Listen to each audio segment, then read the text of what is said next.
Kumusta mga kaibigan, maligayang pagdating sa aking channel. Burak Berkay Apgol at Ozgay Yadges, ang mga tagahanga ay nakaranas ng labis na kaguluhan kapag ang mga bagong larawan na ginugol nila ng oras sa gilid ng karagatan ay lumitaw sa internet. Ang dalawang bituin ba na ito ay nagtatrabaho sa isang bagong proyekto o ito ay isang personal na paglalakbay? Kamakailan lamang, ang mga nakamamanghang litrato ni Burak at Ozgay ay gumugol ng oras sa gilid ng karagatan ay viral sa social media. Ang katotohanan na ang parehong mga manlalaro ay mukhang komportable at maligayang nilikha ng kaguluhan sa kanilang mga tagahanga. Ang ilan ay nag-iisip na sila ay isang mabuting kaibigan lamang, habang ang iba ay iniisip na maaaring maging tanda ng isang bagong kooperasyon.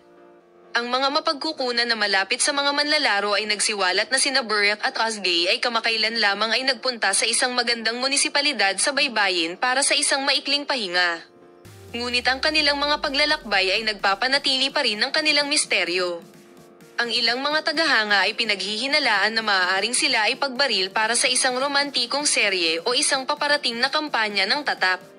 Sa mga litrato, si Ozgay Yadges ay mukhang kahanga-hanga sa kanyang drape puting damit, habang si Burak Berkay Apgol ay isang beach kasama ang kanyang ketone shirt. Tumatawa sila at nasisiyahan sa simoy ng hangin na iyong binabasa.